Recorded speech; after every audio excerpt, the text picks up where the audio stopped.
You don't have to get it, yeah. Oh, my woman on her Snapchat. Find some good ones though. Hello, buddy. You don't want a dog, Clyde? We got No, we got I'm good. a little spaniel pup here who tortures me. Yeah. I've got a Oh, yes. 72-pound German Nice. Shepherd. I'm covered. I've never had a German Shepherd. Yeah, actually, my uncle had. He passed away in the poor pup, but he had the most beautiful dog. It was a long-haired German Shepherd crossed with a golden lab. So it had the long hair of the Shepherd, but the golden colour of the Labrador. It was just an absolute beaut, so he was. Yeah. There's a guy I work with. He just got a nice big Labrador for free. His wife's uncle, unfortunately got sick and had to go to the nursing home. Yeah. So they adopted his dog. Ah. And so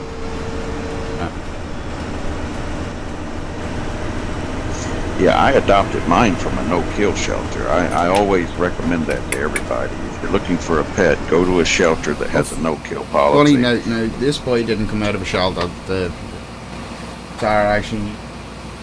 Sarah's stepfather knew the people who had him. But uncle's pups. But every dog we've ever had in our house, except the working dogs, the sheep dogs, no. But every other pup that was ever about our house at home was always from shelters. Right. It makes a big difference, and there's so many of them that they just need a good home. They need some love. Actually, job I would love to get into. I would be an absolute disaster because I'm such a dog lover. We would end up with 40 dogs. I just couldn't see them suffer. I would have to take them. My cat's adopted. My workshop, I do a lot of maintenance work, and one morning I went to work about 5:30 in the morning, and there was this cat sitting at my shop, and we just I gave the cat my lunch. I said, "Here, you can have my lunch. I can go get something later." So every morning for a solid month, that cat would wait for me at that gate. And after the first week, I realized on the weekend it needed somebody to check on it. So every single weekend for a whole month, Saturday and Sunday morning, I would drive over to the shop just long enough to give it some food and water, and it kind of hung out at the shop for a month. And then the people that run the city said, "Look, we hate to do this to you, but we're tearing your shop down and we're relocating you." So that's when I said, "Okay, cat, I guess you're going home with me." We've been there ever since. So yeah, I had her 2 years now. She's a wonderful little cat. Her and the dog get along just fine. I had a major run-in with cats as a kid. We lost. Cats were carrying disease. My neighbour's cats, and they were coming in and peeing on our straw. And then when we were bedding the calves with the straw, calves were eating the straw. But when they ate the straw, they were taking a disease and dying within 3-4 days. And no vet could work out what it was. We ended up losing like 70% of the herd that year. Oh no, that's terrible. So me and cats have never really got on since. Should have seen my dog swimming yesterday. Here's the funny thing, Connor, right? That is a spaniel, right? Spaniels are known as being water dogs. They're brilliant swimmers. He hates the water. On the hot days I take him, there's like a little pond, a little public pond over the road here now. It's nothing special. It's just a wee lake, a man-made lake. It's actually made for a linen mill just over the road from us back in the 1800s. There was actually a pipe dug from another big lake further down the road. It was actually 7 miles of huge big pipes dug by hand. But yeah, I take him over there on hot days during the summer because he is pure black, so he absorbs heat. Hot day during the summer, that poor pup can't move with the heat. Yeah. I take him over and throw him into the lake, and then when we get home, he will absolutely ignore me for the next week. He won't come near me, won't let me pat him, won't let me do nothing. He's such a little huff.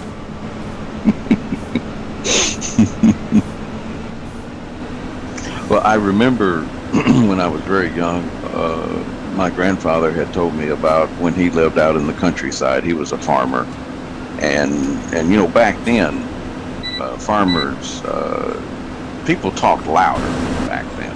They Yeah. were very loud when they spoke because if you had a neighbor that you could actually see, they were way off from where you was, and people had to learn how to talk loud to communicate. They didn't have telephones necessarily Yeah.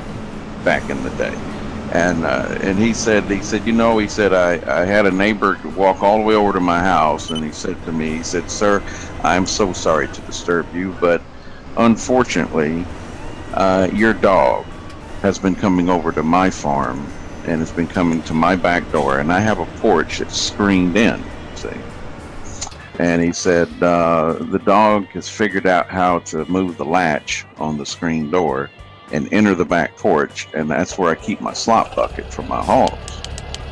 And the dog is eating the slop out of the bucket, except he turns the bucket over and gets the slop everywhere, see? And he said, "You're right." He said, "That makes my wife mad." And, having an angry wife is not good. He goes, and my grandfather's like, "No, that's not good at all. If Mama's not happy, no one's going to be happy." Yeah. And he said, "I tell you what," he said, "the next time my dog comes over there, you have my permission to just shoot him." That's the way them old folks was back then. Yeah. They didn't play. And he's like, "No, sir, I couldn't kill your dog just like that." He said, "I respect you too much." And he said, "Well," my grandfather said, "Well, what about if you take that hot wire system you have, those electrical fences, Yeah. run you a lead in there to that metal slop bucket and just set it up as a trap, and when his wet nose hits that bucket, that'll teach him to leave the bucket alone." So that's what the guy did. He ran a hot wire to the bucket just for that dog. Told his wife, said, "Whatever you do, don't touch the bucket. It's hot." And sure enough, grandfather's dog walked over there, and he stuck his big long nose in there, and he got that screen door open, and he went in there, and that nose hit that bucket, and he tore all that screen wire off that back porch getting out of there. He just ruined that guy's back porch. Oh. So as long as grandfather owned that dog, when they would walk down the country road and pass that guy's house, the dog would shoot way across the field and go way the heck down. And We had a dog, and you are not going to believe this. We had a sheepdog that could tell time. My father went back to full-time work. I think I was about, I don't know. He was a full-time farmer up to that point. In my lifetime, before that, he was full-time. He actually worked for one of the big meat companies, buying animals at all the different cattle markets, slaughter. Well, not just cattle, pigs and sheep. Well, my father's grade A in his head. Judged a lot of agricultural competitions and stuff like that. Brilliant. People say I have the same A. I'm very, very good at buying animals other people wouldn't look at, and I turn around and say, "Nah, there's growth in that wee animal. I'll just take you home. You maybe make me a few pound." But to say I have the same A as him. But anyhow, can't even know what we were talking about now. I went off on a tangent. It reminds me of my ex-girlfriend. She was like that. No. I mean, animals are smart, and I had a little Chihuahua for 15 years until it was time for her to leave this world, and she was a good little doggy, but she would sit at my front door. Some of my family would keep her for me, and they said, "Now she'll lay on the sofa and sleep. She'll run around the house, but when it gets about that time that you normally would come by to pick her up, Yeah. she will go to the front door and sit and look at the bottom crack of the door and listen for your car." Oh yeah, that's what we were talking about. Yes. So anyway, my father went back to full-time work, and this particular sheepdog, Kylo, I don't know where he got the name Kylo out of, but that was his name. We always kept sheep in the back field or the back paddock or whatever the hell you want, one behind the house. Right. There was always sheep in it, 365 days a year. My father arrived home about 5:45, 5:45 in the evening, 5:45. At 5 o'clock, Kylo would be sitting at the back door yapping. Get out. My mom said she would do it for us coming home from the school bus too. She knew we'd be home at 4:30. So at 4 o'clock she would sit at the back door yapping for somebody to let her out so she could come out and sit. There's like a little a banked piece of soil behind the air front wall, and she had to sit on the top of that waiting for us to come off the bus. But anyhow, we'd let her out at 5:30 or whatever, and she would go straight up the field so that when my father came into the yard that night, he could walk straight over to the gate and count and look at all the sheep in that back field. "What's up, John? How you doing, buddy?" And that was every evening. How that dog could tell the time, I don't know, but he knew.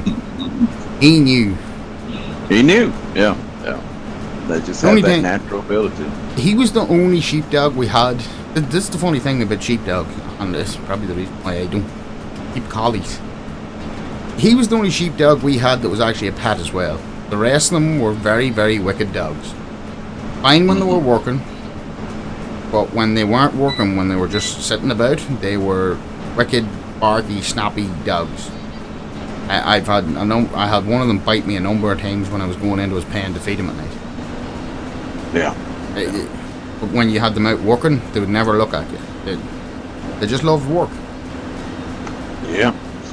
Well, it's kind of like, I guess they felt like they were employees, Yeah. That's kind of like the story I heard.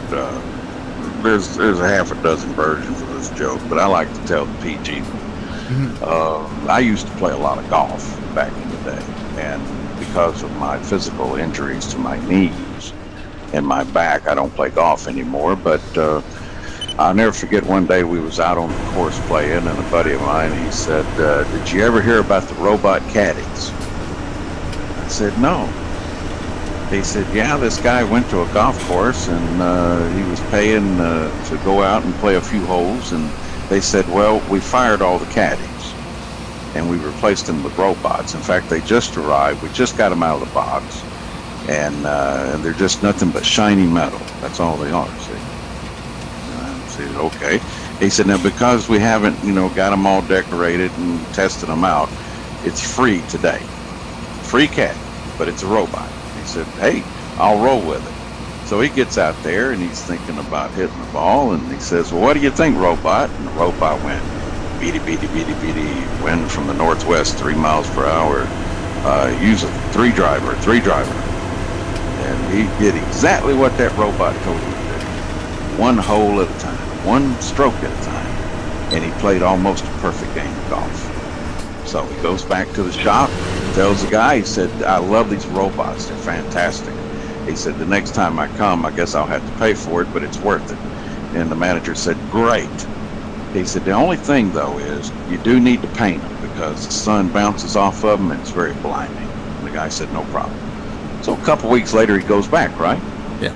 He walks in and he says, "Well, I'd like to pay for one of those robot caddies." He said, "Nah, we had to let them all go, man." He said, "What do you mean?" He said, "Well, we got regular caddies now. We hired humans back, but we let the robots go because we did paint them. We put uniforms on them, gave them a name tag, put a little badge on their shoulder, put a hat on them. And once they realized that they were actually official employees, one half laid out all the time and the other half stole from us."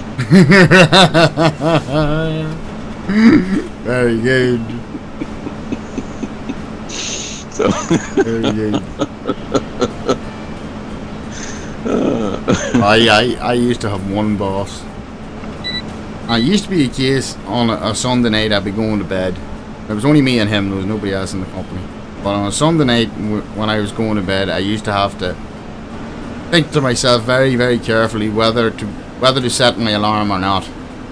Because 9 times out of 10 on a Monday morning I would get the phone call saying, I might go in later on, but I'm not going in this morning. Because he'd be dying from a Sunday night. He used to golf every Sunday, you see. And it just all depended on how long the 19th hole lasted, whether be in on a Monday. Oh, I know what you mean. All the really, really cool things that's happened to me in life, the people, the places, the job opportunities.